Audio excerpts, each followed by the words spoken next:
ప్రియా సహోదరి సహోదరులారా, ఈరోజున మనము 5వ సామాన్య కాలములోని ఆదివారములోనికి ప్రవేశిస్తూ ఉన్నాం. ఈ రోజున మనందరము కూడా విన్నటువంటి వాక్యములను బట్టి ఈ రోజున మనము చక్కగా భగవంతుని 3 వాక్యాలు, మొదటి పట్టణము యెషయా గ్రంథము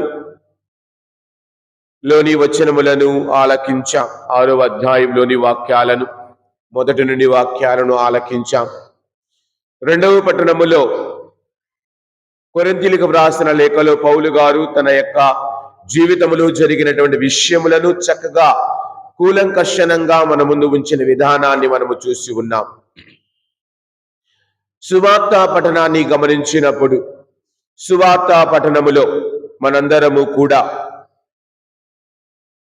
పేతురు గారి యొక్క జీవితాన్ని, ప్రభువు ఉన్న స్థలము ఎప్పుడు లేమికి గురి కాదు, ప్రభువు నివసించు చోటు ఎప్పుడు తక్కువ కలిగి ఉండదు, లోటు ఉండదు అన్న సత్యాలను మనము ఈ రోజున 3 వాక్యాలలో మనము ఆలకించాం. ప్రియా సహోదరి సహోదరులారా, మనము గమనించినప్పుడు మనము ఆయన వెలుగులో, ఆయన బాటలో నివసించేటప్పుడు ఆయనకు అన్నీ మనకు ఉంటాయి. ఒకసారి ఒక స్త్రీ తన ఇంటిలో పని చేసుకుంటూ ఉన్న సమయంలో ఇంటి ముందు 3 వ్యక్తులు కూర్చొని ఉండటాన్ని ఆవిడ గమనించింది. తను వెళ్ళి, మీకు ఎవరు కావాలండి, ఎందుకు ఇక్కడ ఉన్నారు అని అడిగినప్పుడు వాళ్ళు అంటూ ఉన్నారు, మేము మీ ఇంట్లోకి రావాలనుకుంటున్నాము అని. ఇప్పుడు ఆవిడ అంటూ ఉంది, మా ఆయన గారు లేరు, బయటికి వెళ్ళారంటే. సరేనమ్మా, మీ ఆయన వచ్చే వరకు మేము ఇక్కడే ఉంటాం అని వారు సాయంత్రం వరకు అక్కడే కూర్చున్నారు. సాయంత్రం ఆవిడ గారి భర్త వచ్చినప్పుడు, ఇంట్లోకి వెళ్ళినప్పుడు ఆవిడ చెబుతూ ఉంది, ఇలాగ 3 వ్యక్తులు బయట ఉన్నారు, మరి వాళ్ళు ఇంట్లోకి రావాలనుకుంటున్నారు, మీతో మాట్లాడాలనుకుంటున్నారు, మరి ఎవరిని పిలవాలి అడిగితే వారి పేర్లు ఏమని చెప్పారు అని అడిగాడు. వారి పేర్లు ఈ విధంగా చెప్తూ ఉన్నారు. ఒకరి పేరు సంపద అని, ఒకరి పేరు విజయం అని, ఒకరి పేరు ప్రేమ అని చెప్పినప్పుడు, అయితే మనకు డబ్బులు లేవు కదా, వెళ్ళి సంపదను పిలుచుకొనిరా అని అంటూ ఉన్నాడు. వాళ్ళ కుమార్తె అక్కడ కూర్చుని ఉండి, లేదు వద్దులే అని అంటూ ఉంటే, మరి ఎవరిని పిలవాలి అని అంటే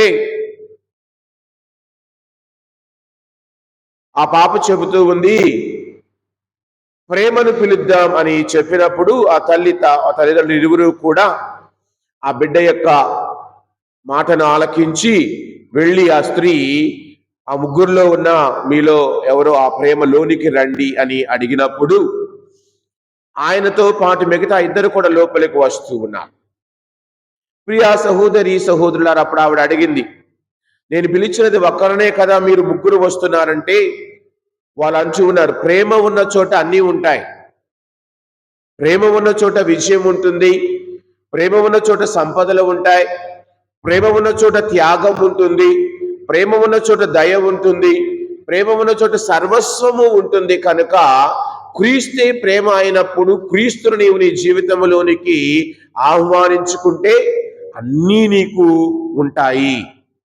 కానీ మనందరూ మన జీవితంలో ఏం చేస్తామంటే యేసును తప్ప అందరినీ ఆహ్వానిస్తాం.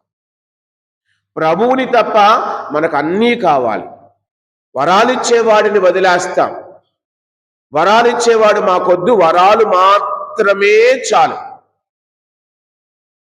ఆయన మాకెందుకండి, ఆయన ఇచ్చే వరవేది ఇచ్చేళ్ళు మనండి, మేము మా బతుకులు మేము బతుకుతాం. కానీ అసలు వరాలిచ్చేవాడే మనతోటి ఉంటే నువ్వు అడగకుండానే మనకు అన్నీ లభిస్తాయి అన్న విషయాన్ని మనం ఒక్కొక్కసారి మర్చిపోతూ ఉంటాం. ఒక్కొక్కసారి మనము మన దృష్టిలో వాటిని బయటకు ఉంచుతూ ఉంటాం. మరి ఈ రోజున ప్రియ సహోదరి సహోదరులారా గమనించినప్పుడు మొదటి పట్టణములో యెషయా గ్రంథం 6వ అధ్యాయం 5వ వచనములో ఆయన ఏమంటున్నా, అయ్యా నేను చెడతిని కదా. మొదటి పట్టణములో 6వ అధ్యాయం 5వ వచనం, చెడతిని కదా, నా నోటి నుండి వెలువడు అన్నియు అపవిత్రమైన మాటలే. అదే కదా ప్రభు అంటూ ఉన్నాడు, మనము లోనికి తీసుకుని వెళ్ళేది ఏది కూడా మనలను అపవిత్రము చేయదు. లోని నుండి బయటకు వచ్చేదే మనలను అపవిత్రము అయోగ్యులుగా మారుస్తూ ఉంది. అందుకే యెషయా అంటున్నాడు, అయ్యా నా పెదవుల నుండి వచ్చినది ప్రతిదీ కూడా అయోగ్యమైనది, అపవిత్రమైనది కదా, నేను పాపిని కదా. అంటే తరువాత వచనములో దేవుడు ఏమంటూ ఉన్నాడు, వచ్చెను నిప్పు కడికతో తీసి చేత పట్టుకొని వచ్చి అందించి సోకినది కనుక. చూడండి, ఈ యొక్క వాక్కు అనే అగ్ని కణిక నీ నోటికి సోకినది, ఇక నీవు పవిత్రుడవవుతూ ఉన్నావు అనగా నీవు పలికేది ప్రతిదీ కూడా పవిత్రమైనది. అంటే నీలో వాక్కు ఉంటే, వాక్కు సమిటలాగా నీలో ఉంటే, వాక్కు అగ్నిలాగా నీలో ప్రజ్వరిస్తే అది నిన్ను పవిత్రులను చేస్తుంది, అది నిన్ను యోగ్యునిగా మారుస్తూ ఉంది. కావున మనలో వాక్కు ఉన్నదా? ఇక రెండవది, ఈనాటి 2వ పట్టణములో పౌలు గారు అంటూ ఉన్న మాటలు ఏమిటి? మొదటి కొరింథీయులకు వ్రాసిన లేఖ 15వ అధ్యాయం 9వ వచనములో, ఏలయనా అందరిలో నేను అల్పుడను, చూడండి, నేను అల్పుడను అయోగ్యుడను, అందులో ముఖ్యముగా నేను సంఘమును, ప్రభు సంఘమును హింసించిన వాడను, నేను అర్హుడను కాదు. కానీ ఇదిగో మనం ఏ స్థితిలో ఈరోజు ఉన్నాం, అది మన స్వంత శక్తి సామర్థ్యముల వలన కాదు, దేవుని యొక్క దీవెన వలన, దేవుని యొక్క ఆశీర్వాదము వలన మనము ఉన్న స్థితిలో మనము ఉండగలుగుతున్నాము. మరి మన ఉన్న స్థితి నుండి పైకి ఎదగాల, కింద పడిపోవాలన్నది మన చేతులలోనే ఉన్నది. మనము పైకి ఎదగాలంటే వాక్కును కలిగి ప్రభువుని కలిగి జీవించినప్పుడు పైకి ఎదుగుతాం. కానీ ఎప్పుడైతే మనము ఆ వాక్కును వదిలివేస్తామో మనం అధోగతికి, మనము పడిపోయే స్థితిలో జీవిస్తాం. కానీ ఎప్పుడైతే నీ వాక్కును కలిగి ఉంటావో, ఎప్పుడైతే ప్రభువుని కలిగి ఉంటావో, అందుకే ఆయన అంటూ ఉన్నాడు, నేను ఉన్న స్థితికి కారణం నా యొక్క లో ఉన్నటువంటి ఏదో తెలివితేటలో కాదు. తర్వాత వాక్యాలు ఆయన పలుకుతూ ఉన్నాడు గమనించినప్పుడు, ఆయన అనుగ్రహము నాలో ఉన్నందువలన నేను ఈ విధముగా బ్రతుకుతున్నాను. కానీ నా స్వశక్తితోనో, లేదు నాకున్న బలముతోనో, నాకున్న ఆలోచనతోనో కాదు, అది దేవుడు నాకు ఇచ్చిన వరము. కావున మీరు కూడా నా వలె మీ యొక్క పాపపు జీవితాన్ని, అయోగ్యమైన జీవితాన్ని వదిలివేసి ఆయన ముందుకు రండి, ఆయన అందరిని దీవిస్తారని పౌలు గారు తన జీవితము ద్వారా మనందరినీ అడుగుతూ ఉన్నారు. సువార్త పట్టణంలోనికి వెళితే, సువార్త పట్టణంలో గమనించినప్పుడు ప్రియ సహోదరి సహోదరులారా, పేతురు గారి యొక్క పడవను అక్కడ మనము చూస్తూ ఉన్నాం. 5వ అధ్యాయములో 8వ వచనములో పేతురు గారు ఏమని పలుకుతూ ఉన్నారు?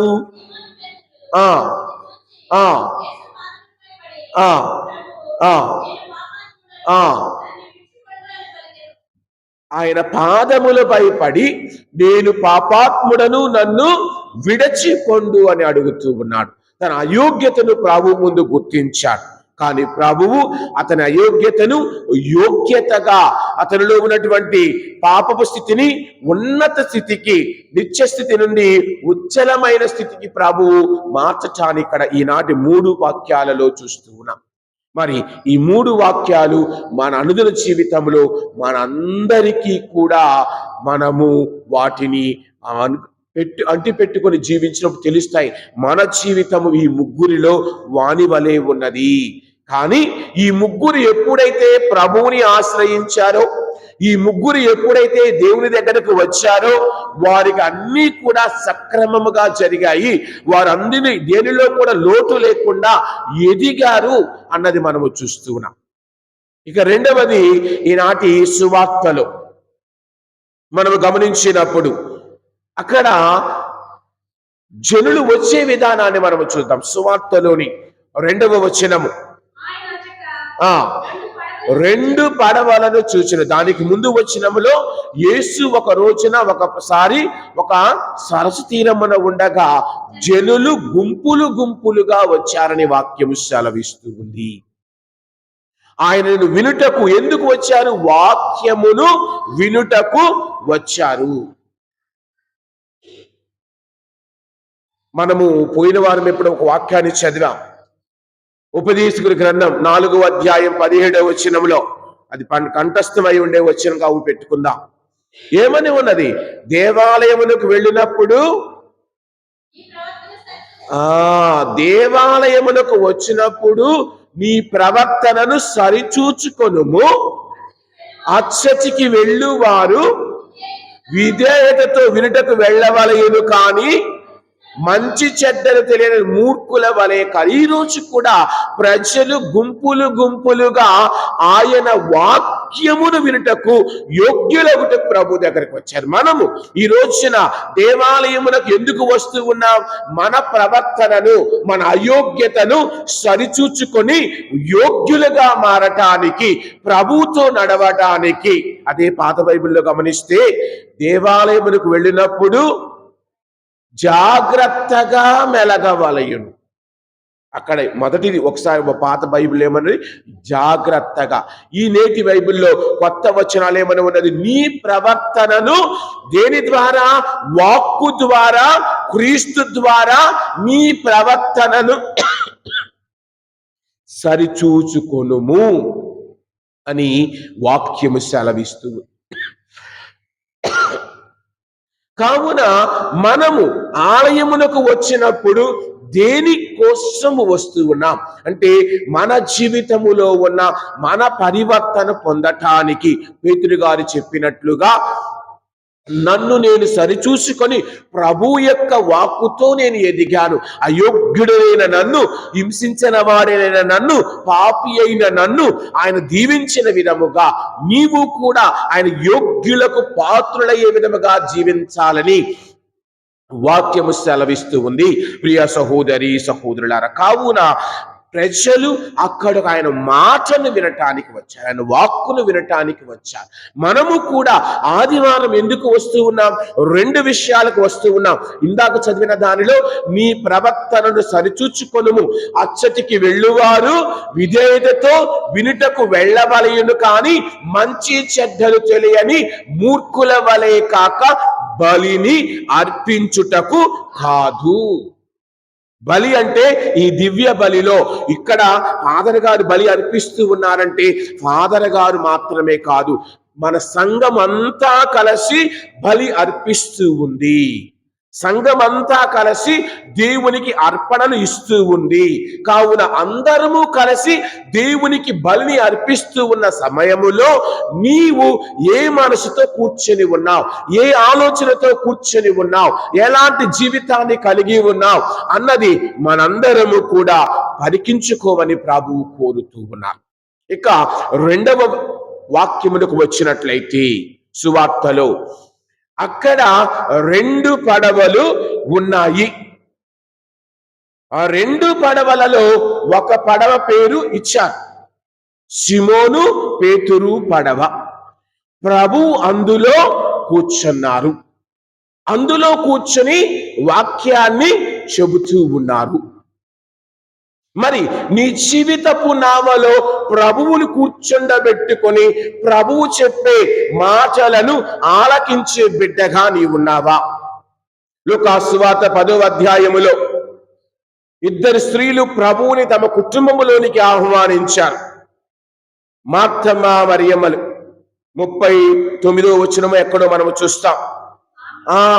మా యేసు ఒక గ్రామములకు వచ్చినప్పుడు ఒక మార్తమ్మ అను స్త్రీ ప్రభువును తన ఇంటికి ఆహ్వానించెను. ఆమెకు ఒక సోదరి కలదు. ఆమె యేసు పాదముల వద్ద కూర్చుని ఆయన మాటలను ఆలకించుచుండెను. మార్తమ్మ అనేకమైన పనులతో సతమతమగుచూ ఉండెను. ఆవిడ ప్రభు దగ్గరకు వచ్చి, పనులన్నీ నా మీద వేసి నా సహోదరు మీ దగ్గర కూర్చున్నది, నా వద్దకు పంపించండి అని అడుగుతూ ఉన్నది. ఇదే అక్కడ ఉంది. అయ్యా చాలు చాలు, నేను చెబుతున్నాను, చూడకుండానే చెబుతున్నాను. ఒక వాక్యం చెప్పమంటే 36 సార్లు తిరిగేస్తాం బైబిల్ని. ఏది జ్ఞాపకం ఉంచుకోవాలి, ఏది జ్ఞాపకం? సినిమాను 100 రోజుల క్రితం చూసినాక నా హీరోయిన్ డ్రెస్ నువ్వు షాప్కి వెళ్ళి కొనడానికి నీ జ్ఞాపక శక్తి ఉంది. వాక్యాన్ని చదివినప్పుడు గుర్తుంచుకునే ధైర్యం మనలో ఉందా? మీ అందరికి 200 బైబిల్ వాక్యాలను ప్రింట్ చేసి ఇచ్చా పుస్తకాలు. ఎంతమందికి అందులో ఇప్పుడు అడిగితే ఒక 2-3 అయినా చెప్పగలిగే స్థితిలో ఉన్నామా? సినిమా పాట పల్లవి చరణంతో సహా చూడకుండా పాడగలం. నీ క్లాసులో టెక్స్ట్ బుక్లో ఉన్న ఒక్క పద్యాన్ని కానీ ఒక ఆన్సర్ని కానీ చూడకుండా ఇప్పటికిప్పుడు చెప్పగలిగే స్థితిలో మనం ఉన్నామా? టీచర్ గారు కూడా పుస్తకం చూడకుండా ఇప్పుడు నేను రేపు చెప్పబోయే పాట మీద చెప్పగలిగే స్థితిలో టీచర్ ఉందా? ఇలాంటివి మనకు గుర్తుండవు.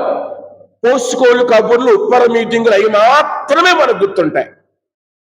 పనికిరాని విషయాలకు మనమై ఇది చాలా భద్రపరిచింది. మనం ఇంట్లో బీరువాల్లో భద్రపరిచినట్లుగా వస్తువులు దాచినట్లుగా పనికిరాని అన్నిటిని ఇక్కడ దాసిద్ది. పనికొచ్చే ఒకటి ఇక్కడ దాయం, ఉపయోగపడేది ఒకటి ఇక్కడ దాయం. పనికిరాని అన్నిటినీ మనకి ఫాదర్ మీరు అప్పుడప్పుడు పాటలు పాడతారు, మళ్ళీ నా మీదే వెళ్తారు సెట్ అయ్యి. వాక్యము మీరు ఏదో కొన్నైనా చెప్పగలుగుతున్నాం భగవంతుడి దయతో. ఈ రోజున ఇదిగో ఇద్దరు ప్రభువుని ఆహ్వానించారు. ఆహ్వానించి నా కుటుంబ స్థితి మారింది. మరణించిన వారి సహోదరుడు వారిని ముందే మరణించిన 4 రోజుల తర్వాత కూడా ప్రభు ఆ బిడ్డను లేపగలిగాడు. కారణం ఈ మార్తమ్మ మరియమ్మలు వారిని తన గృహములకు ఆహ్వానించుట దానిని బట్టి, వాక్యాన్ని సమాధానముగా ఆలకించిన దానిని బట్టి.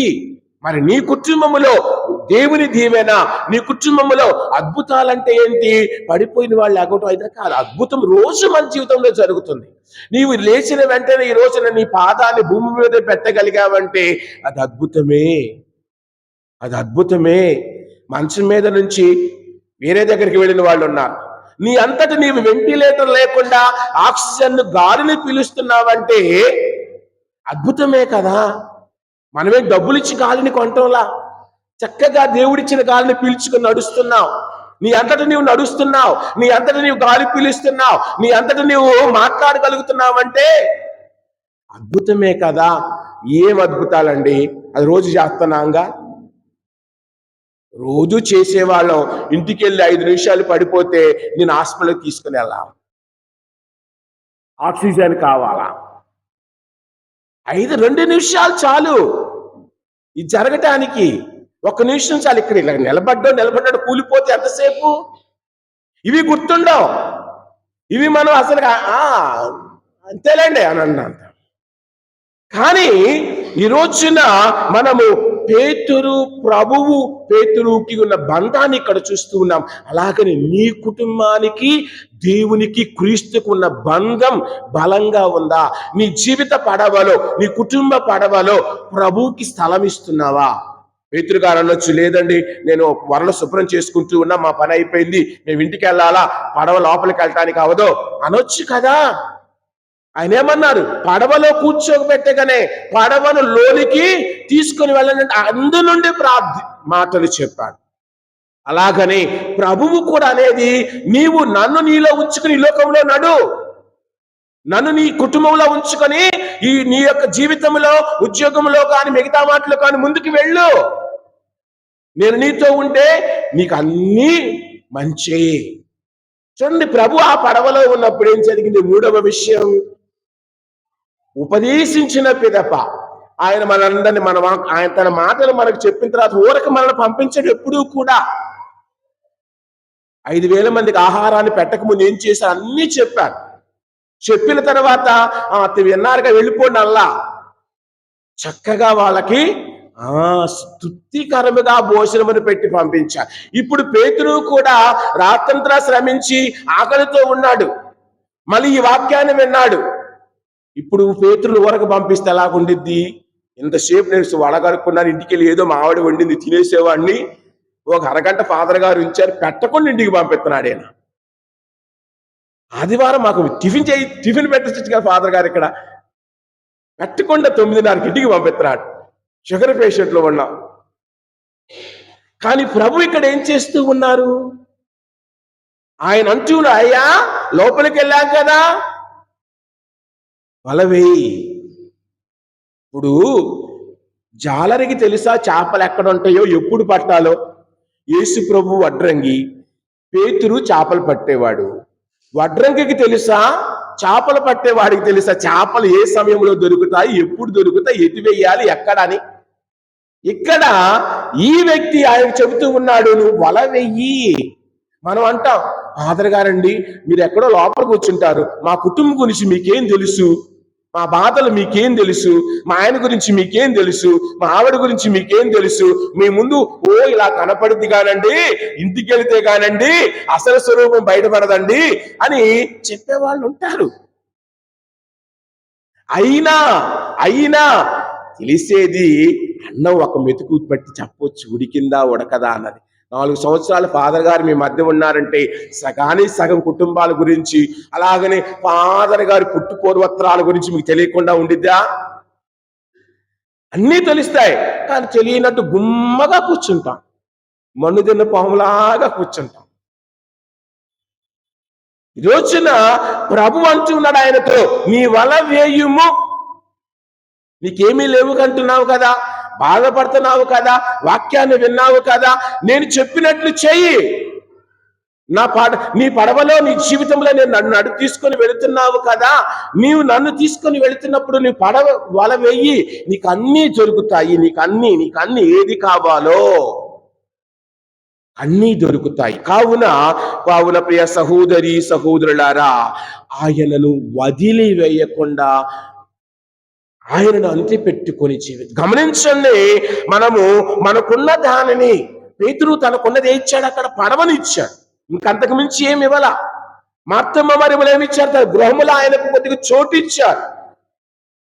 అలాగనే నీ జీవితంలో కూడా ప్రభువుకి కొద్దిగా చోటు ఇచ్చావా, దేవుడు నీ కుటుంబాన్ని అమాంతంగా దీవిస్తాడు.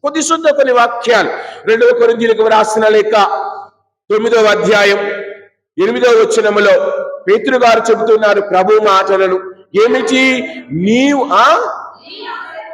నీ అవసరము కంటే దేవుడు నీకు అధికముగా ఇయ్యగలడు. ఇదిగో పేతురుకి ఎంత కావాలి? ఆ రోజు 2 చేపలు 3 చేపలు లాగా ఒక 10 చేపలు అమ్ముకుంటే వచ్చే 250 300 రూపాయలు చాలు. మనం వెళ్తూ ఉంటే, ఇప్పుడు ఇదివరకు ఇక్కడ చేపల మార్కెట్ ఉండేది, ఇప్పుడు లేదులే. వాళ్ళు రోజు ఉదయం 6 నుండి 9 వరకు 10 వరకు పెడతారు, మళ్ళీ సాయంత్రం 4 నుంచి 8 వరకు పెడతారు. ఏదో రోజుకు 1000 రూపాయలు 2000కి అమ్ముకుంటారు. అన్ని పోంగా ఒక 500 మిగిలితే చాలు. ఇక్కడ ఆయన ఏమంటూ ఉన్నాడు? నీకు అవసరము కంటే అధికముగా ఆయన మీకు ఇవ్వగలడు. ఎప్పుడు? నీవిస్తే. నీవివ్వాలి ముందు. దానికి ముందు వచ్చిన అదే కదా, సంతోషముతో ఇవ్వాలి, బాధతో కాదు, దుఃఖముతో కాదు, ఏమంటారు చింతతో కానీ ఒత్తిడి వలన ఇవ్వద్దు. ఫాదర్ గారికి నోరు తెరిస్తే దానం ఇవ్వండి అంటారు అని తిట్టుకొని ఇవ్వద్దు. నేను ఇచ్చేది ఫాదర్ గారికి కాదు, దేవుడికి. నేను ఇస్తున్న ప్రతి రూపాయి ఆ భగవంతుడికి అని ఇస్తే నీ కుటుంబము దీవించబడుతుంది. అంతే ఆయన తర్వాత వచనం అందుకు అంటూ ఉన్నాడు, నీ అవసరము కంటేను ఆయన అధికముగా నీకు ఇవ్వగలడు. తర్వాత వచనం అవసరమైనది కలిగి ఉండుటయే కాక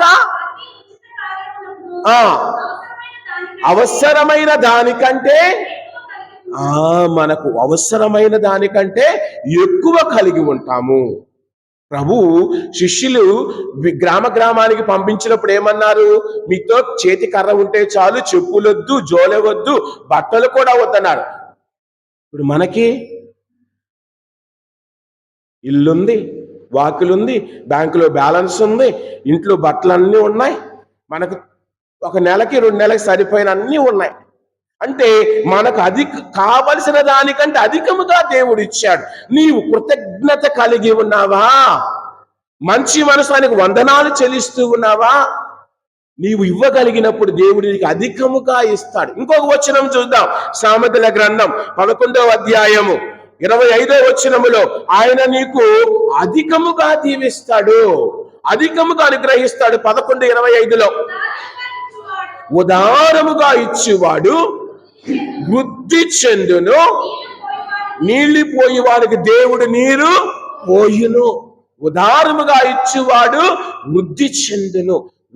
ఉదారంగా ఇచ్చుట అనగా ప్రతిదీ డబ్బుతో ముడిపెట్టొద్దమ్మా. నీ సమయము, నీ సందర్భము, నీ అన్నిటిని బట్టి. ఇక్కడ పేతురు గారు ఏమిచ్చారు? తన పడవలో ప్రభువుని కూర్చోబెట్టుకో. అలాగనే ప్రభువుని నీ జీవితంలో కూర్చోబెట్టుకో. ప్రభువుని నీ ఉదయములో, నీ కుటుంబంలో ఆయన ఉంచుకొని జీవించు. నీకు అన్ని ఉదారముగా, అన్ని దీవెనకరముగా మారతాయి. అదే సామెతల గ్రంథం 22వ అధ్యాయం 9వ వచనములో పేదలకు అమ్మా తన భోజనమును పేదలకు వడ్డించేవాడు దేవుని కరుణకు, దేవుని దీవెనలకు పాత్రుడగుతాడు అని వాక్యము. ఇంకా మనం ప్రియ సహోదరి సహోదరులారా, హెబ్రీయులకు రాసిన లేఖ 13వ అధ్యాయం 16వ వచనం ఒకసారి చూద్దాం. 13వ అధ్యాయం 16వ వచనం.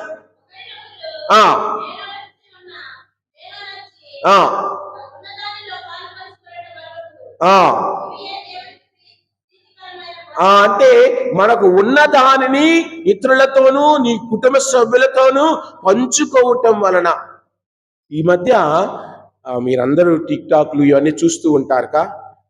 ఒక ఆయన వచ్చి భర్త వచ్చి భార్యను అడుగుతాడు, మీరు నెల చివరికి వచ్చింది, నా దగ్గర డబ్బులు లేవు, ఒక 500 అని అడుగుతాడు. అంటే ఆవిడ అనేది, నా దగ్గర ఎక్కడున్నాయ్యా, నువ్వు ఇస్తేనే కదా అనేది.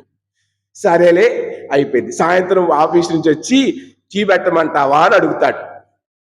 పెట్టమని ఈయన టీకెళ్ళి పెడుతూ ఉంటే పంచదార డబ్బా ఎక్కడుందని అడుగుతాడు. ఆయన అర్లమర్లో ఉంది టీ అంటే వెంటనే గుర్తొచ్చింది, పరిగెత్తుకొని వచ్చింది వంటగదిలోనికి. నువ్వు తీయొద్దు, పంచదార డబ్బా నేనే తీస్తాను. లేదు నేనే తీస్తాను. ఆయన తీస్తే అందులో 1000 రూపాయలు ఉంటాయి. ఉదయమే కదా నేను అడిగింది, ఒక 500, 500కి 500 కలిపి జీతం రాగానే ఇస్తానని చెప్పానే, నా మీదే నమ్మకం లేదా? ఈ రోజుల్లో అలాగ మన కుటుంబాలు ఉన్నాయి. భర్త అడిగితేనే డబ్బులు ఇవ్వం, పిల్లలు అడిగితేనే డబ్బులు ఇవ్వం. ఇది బయటోడు అడిగితే వెంటనే ఇచ్చేస్తాం. వాడు మోసం చేసినా కానీ ఇచ్చేస్తాం. ఇంట్లో వాళ్ళు అడిగితే, ఎక్కడయ్యా, నువ్వు ఇస్తేనే కదయ్యా, ఎంత ముఖం పెడతామో. ఇంక దేవుడు అడిగితే ఇంకేమిస్తాం మనం? ఇంట్లో భర్తకి దానివి, ఇంట్లో పిల్లలకి దానివి, దేవుడు అడిగితే ఇస్తావా? వామ్మో, మీ ఆయన ఇచ్చినాక నువ్వు ఊరుకో. ఎవడేమన్నాడు? మనకేమైనా చెట్లు కాస్తని ఆ డబ్బులు ఇచ్చేవాళ్ళు చాలా మంది ఉన్నారులే, మనం ఒక కుటుంబం ఇవ్వబోతే సరిపోయిద్దా అన్న విధంగా ప్రవర్తిస్తూ ఉంటాం. కావున ఇంకొక వాక్యాన్ని చూద్దాం. సామెతల గ్రంథం 3వ అధ్యాయం 9వ వచనములో, దేవునికి ఇచ్చుట ద్వారా దేవుణ్ణి మనము మహిమపరుస్తూ ఉన్నాము. 3వ అధ్యాయము 9వ వచనం, నీకున్న సిరి సంపదలతో అమ్మా సిరి సంపదలతో దేవుని పూజింపుము. నీకు పండిన పంటలో దేవుని మహిమపరచు అని వాక్యం అనగా నీకున్న దానిని బట్టి దేవుణ్ణి స్తుతించు. వందనాలు చెప్పయ్యా, నేను ఈ స్థితిలో ఉన్నందుకు వందనాలు. అందుకే అదే ఎక్కడో సామెత గ్రంథమో ఎక్కడో ఒక దగ్గర మనం చదువుతాం, అయ్యా నన్ను ధనవంతుణ్ణి చేయవద్దు, పేదవాణ్ణి చేయవద్దు. ఎందుకో తెలుసా? నన్ను ధనవంతుని చేస్తే నా కళ్ళు విర్రవీగి నెత్తికెక్కి నా దేవుడెవడో అని నేను అంటాను. పేదవాణ్ణి చేశామనుకో, దొంగతనము చేసి నేను నీకు అపకీర్తిని తెస్తాను. కాబట్టి నన్ను ధనవంతుని చేయవద్దు, పేదవాణ్ణి చేయవద్దు. నాకు ఏది కావాలో అది ఇస్తే చాలు, నిన్ను నేను స్తుతించుటకు, నేను గౌరవించుటకని వాక్యాలు చక్కగా మనకు పలుకుతూ ఉన్నాయి.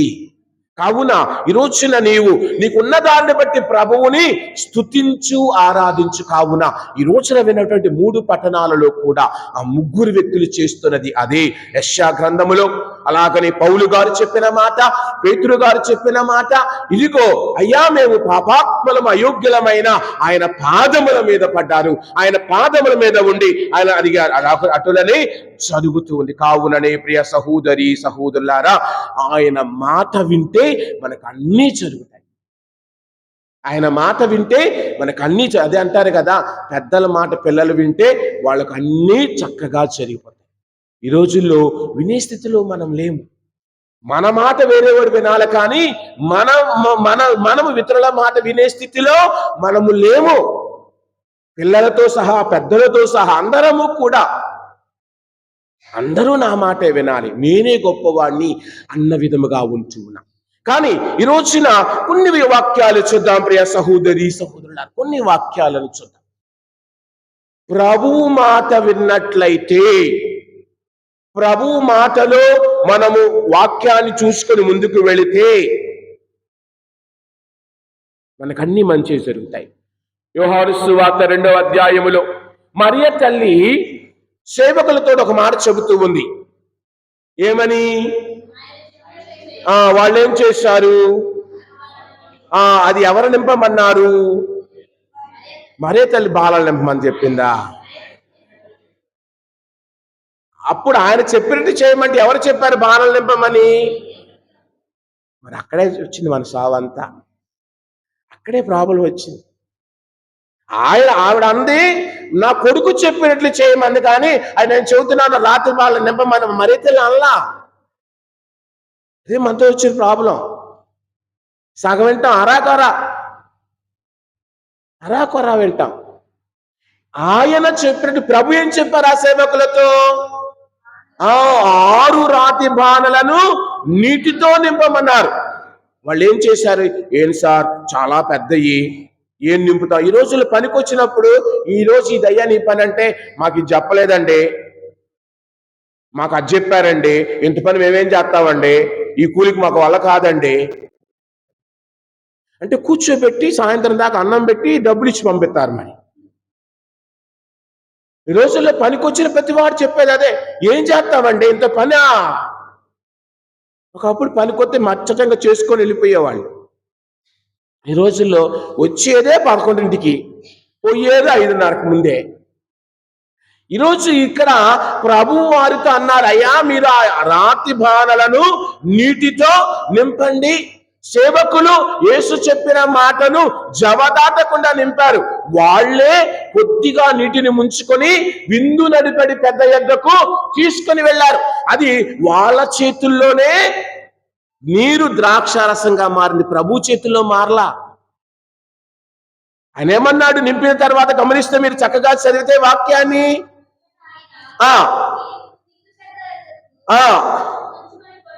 వాళ్ళు ముంచుకున్నప్పుడు ఏమున్నాయి? నీళ్లే. నీవు కూడా ప్రభువునందు ముంచబడినప్పుడు నాకు కష్టంగా ఉంది, చలిగా ఉన్నది, ఏదో పుస్తకం తెరిచినప్పుడు బాధ అనిపించవచ్చు. ఆ పుస్తకములోని జ్ఞానము నీలోనికి వెళితే ఎంతగా నీవు వృద్ధిలోనికి వస్తావు, ఎంతగా దేవుడిని దీవిస్తాడు మనము చూస్తూ ఉన్నాం. ఇక్కడ వారు ఆయన ఇచ్చిన ఆ రాతి బాణలలో చిన్న పాత్రలో వాళ్ళే ముంచుకొని వెళ్ళారు. ప్రభువు ఒక మాటే చెప్పారు, ఇప్పుడు మీరు కొంచెము నీటిని తీసుకొని వెళ్ళండి. సార్ ఇప్పుడే దాకా పనిచేశాను సార్, మళ్ళీ ఇప్పుడే మోసుకొని వెళ్ళమంటున్నారు సార్, ఏంటి సార్ అని వాళ్ళు అంటే అద్భుతం జరిగేదా? మనం కూడా అంతే. ఫాదర్ ఇందాక దాకా చెప్పారు, వాయించారు, ఇంకా వాయిస్తున్నారు ఫాదర్, ఏంటి ఫాదర్ అని సగానికి సగం. వాక్యం ఒక 5 నిమిషాలు పెరిగితే తప్పే ఉంది, వాక్యం ఒక 5 నిమిషాలు తగ్గితే తప్పే ఉంది. మన ఫాదరేగా, వేరే వాళ్ళు చెబితే చక్కగా ఫాదర్ ఏం చెప్పారు, అదే అనిల్ ఫాదర్ చెబితే చంపేస్తున్నాడు ఈయన. ఎక్కడి నుంచో తీసుకొస్తా ఆ కొటేషన్లు, అది చదవమంటాడు, ఇది చదవమంటాడు, అదంటాడు, ఇదంటాడు, బైబిల్ మొత్తం తిప్పిస్తాడు ఆదివారం. బైబిల్ దేవుడిచ్చిన బైబిల్ ఒక గ్రంథాలయం. నీవు గ్రంథాలయానికి వెళ్తే ఒక పుస్తకమే చూస్తావా? అన్ని చూసుకుంటూ వెళ్తావు. అలాగనే బైబిల్లో ఉన్న అన్ని పుస్తకాలు నువ్వు చదివితే కదా దైవ జ్ఞానము నీలో నాలోనికి వచ్చేది. కావున ఇప్పుడు వాళ్ళు ఏం చేశారు, ఆయన చెప్పినట్లుగా కొంచెము నీటిని ముంచుకొని వెళ్ళారు. దారిలో వాళ్ళకి తెలియకుండా నీరు కాస్త చక్కని పరిశుద్ధమైనటువంటి ద్రాక్షారసముగా మారి, అలాగని క్రీస్తుతో నీవు కూర్చున్నప్పుడు, క్రీస్తుతో ప్రభువుతో నీ వాక్యాన్ని వింటూ మార్తమ్మ మరియమ్మల వలె ఆయన పాదముల వద్ద ఉన్నప్పుడు నీ కుటుంబము కూడా నీకు తెలియకుండానే ఆశీర్వాదాలతో నింపబడుతుంది. నీకు తెలియకుండానే నీ కుటుంబంలో ఆశీర్వాదాలు, దీవెనలు కోకొల్లలుగా వస్తాయి. అది నీ నడవడిక మీద, నీ వచ్చే ప్రభు దగ్గర ఉండే విధము మీద నీకు ఆ ప్రభు చూపిస్తూ ఉన్నారు. ప్రియ సహోదరి సహోదరుల, కావున ఈ రోజున నీవు విన్నటువంటి వాక్యము నీ జీవితానికి ఉపయోగపడబోతూ ఉందా లేదా? నీ విన్నటువంటి వాక్యము నా జీవితానికి ఆకలింపుగా, నా కుటుంబానికి ధైర్యముగా, నా బిడ్డలకు దీవెనగా మారాలని మనం ప్రార్థించే అమ్మా నాన్నలుగా ఉన్నామా ఈ రోజున? కావున ప్రియ సహోదరి సహోదరులారా, అందుకే ఆ తర్వాత మరి ఒక అద్భుతం చూద్దాం. అదే యోహాను సువార్తలు 11వ అధ్యాయములో ఏమిని, లాజరు సమాధి చేయబడి అప్పటికే 4 దినములు అయ్యను. 41వ వచనం. ఇక్కడ ప్రభు ఏం చెప్పారు, అక్కడ ఉన్న వారందరితో మీరిప్పుడు రాతిని తొలగించండి. వాళ్ళు ఏమంటున్నారు, సార్ ఇప్పటికే 4 రోజులు అయిపోయింది, అయినా కానీ వారు ప్రభు చెప్పినట్లుగా ఆ యొక్క రాతిని, అడ్డంగా ఉన్న రాతిని తొలగించగని మరణించిన వ్యక్తి తిరిగి బ్రతకటాన్ని ఇక్కడ మనము చూస్తూ ఉన్నాం. ప్రియ సహోదరి సహోదరుల, యోహాను సువార్త 5వ అధ్యాయములో, యోహాను సువార్త 5వ అధ్యాయములో ఒక వ్యక్తిని చూస్తూ ఉన్నాం. ఎన్ని సంవత్సరాల నుండి ఆయన వ్యాధితో బాధపడుచున్నాడమ్మా? 38 సంవత్సరముల నుండి. 5వ వచనమేనా?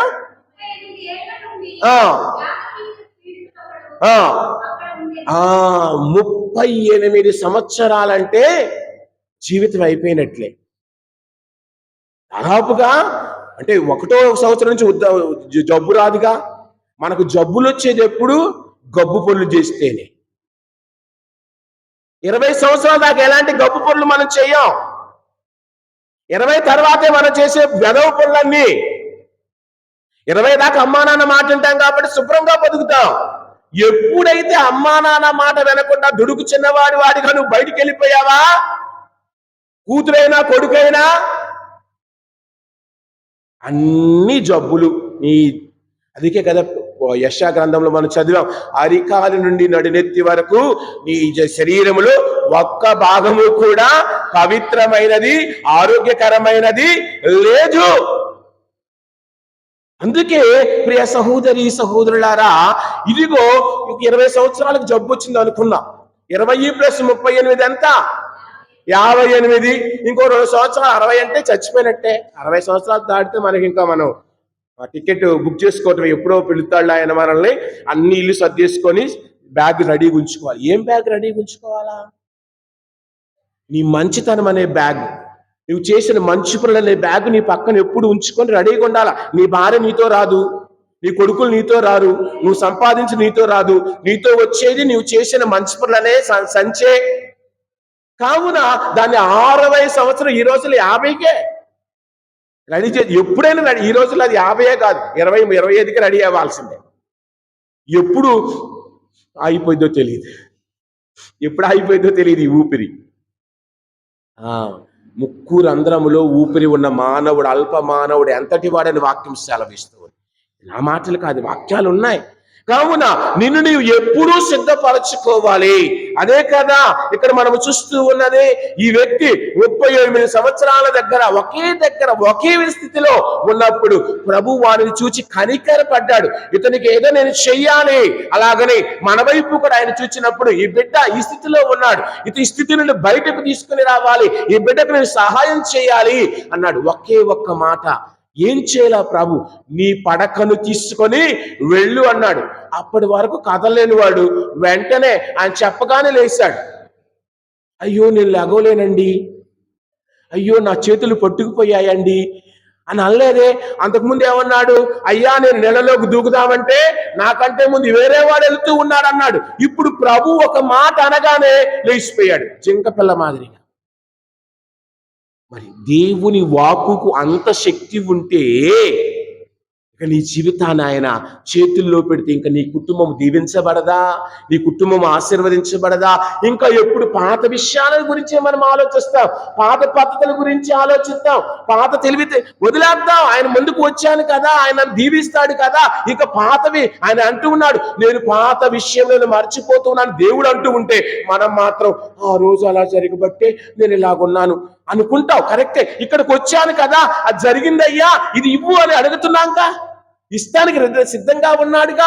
ఆయనేమో నేను అన్నీ మర్చిపోతాను, మీ పాపాలు మర్చిపోతానని చెప్తే, లేదు మనమేమో అయ్యా ఇలాగైపోయింది అది పట్టుకొనే ఆలాడతాం, పాతది పట్టుకొనే ఆలాడతాం.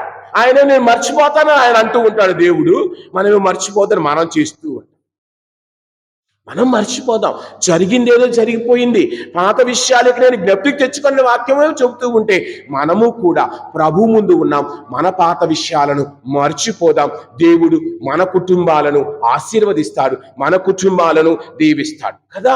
కావున అందుకే ప్రభు అంటూ ఉన్నాడు. కారణం ఈ స్త్రీ ప్రభు దగ్గరకు వచ్చింది. మార్కు సువార్త 7వ అధ్యాయంలో ఆయన అంటూ ఉన్నాడు, అమ్మా నీ ఇంటికి వెళ్ళు, మీ అమ్మాయికి ఆరోగ్యం వచ్చింది. లేదండి, మీరు ఇంకోసారి చెప్పండి. అల్లా 7వ అధ్యాయము 29వ వచనములో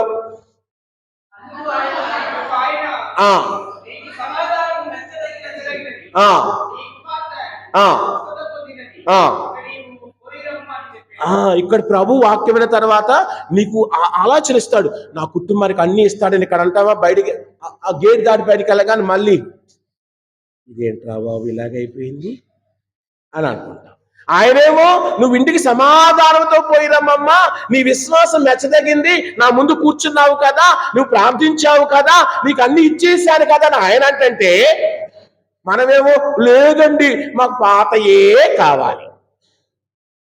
ఆయన అనేది నీవు సమాధానంతో వెళ్ళి నా దగ్గరికి వచ్చావు, నా ముందు ప్రార్థించావు, నీ విశ్వాసం మెచ్చదగిందమ్మా అని ఆయన అంటూ ఉంటే, మనమేమో అది మన దగ్గర వచ్చిన చావంతా మర్చిపోవాలా. ప్రభు దగ్గరకు వచ్చాం, ఇంటి దగ్గర తాళం వేశానా, నా కూతురు ఇంటి దగ్గర ఉంది, నా మనవడు ఇంటి దగ్గరే ఉన్నాడు, వాడి ఇంటి దగ్గర ఉన్నాడు, పక్కింటి ఇంటి పక్కన లేరు, ఏమైందో అదో ఇదో గుడ్డు కూసు ఇవన్నీ వస్తాయి. అసలు అయినా మర్చిపో. ఆయన వద్దకు వచ్చినప్పుడు అన్ని మర్చిపోదు, ఆయన్నే గుర్తుంచుకుందాం. సినిమా థియేటర్కి వెళ్తే నువ్వు ఇంటి దగ్గర గుర్తుపెట్టుకుంటావా? ఆ గంటన్నర 2 గంటలు 500 రూపాయలు టికెట్ ఇచ్చాను. మరి 500 రూపాయలు టికెట్ ఇస్తే దానికి తగ్గట్టుగా నా సీటు మీద కాల్ వేసినా, నా పక్కన ఏదో చేసే నేను సినిమా చూస్తున్నాను మేలకొండునా అంట. మరి ఇక్కడికి వచ్చినప్పుడు ఎందుకు అవన్నీ రావు? ఇక్కడికి వచ్చినప్పుడు మనకు అన్ని ఆలోచనలు వచ్చేస్తాయి, పాత ఆలోచనలు అన్నీ ఇక్కడికి వస్తాయి. ఈ గుళ్ళోకి వచ్చినప్పుడే ఆయనేమో వాటిని మర్చిపోమ్మా, నేను మర్చిపోయాను అని అంటూ ఉన్నాడు. ఇదిగో ఈ స్త్రీతో అన్న విధముగా నిన్ను నన్ను ఆయన రోజున సమాధానముతో పోయినాము, నీవు నీ కుటుంబము దీవించబడుదురు, నీ కుమార్తె ఆరోగ్యవతి అయి ఉన్నది అని పలుకుతూ ఉన్నారు ఈ రోజున. కావున మనందరము కూడా ఈ రోజున ఇక్కడ ఈ దివ్య పూజలో పాల్గొంటూ ఉండగా ఒక్కసారి ఆ ప్రభువుని అడుగుదాం దీవించమని. ఈరోజు విన్నటువంటి వాక్యములను బట్టి, ప్రభు మనతో మాట్లాడిన విధమును బట్టి, ఇదిగో యేసయ్యా నీవు నా వాడవు, నేను నీ బిడ్డను, నేను నిన్ను నమ్మి ఉన్నాను, నీ జీవితం నీవు నన్ను నా కుటుంబాన్ని దీవించు, ఆశీర్వదించు అని ఈ దివ్య బలిలో మనందరం ప్రార్థన చేసుకుందాం. ఆ దేవుడు మన కుటుంబాలను దీవించాలని అడుగుదాం.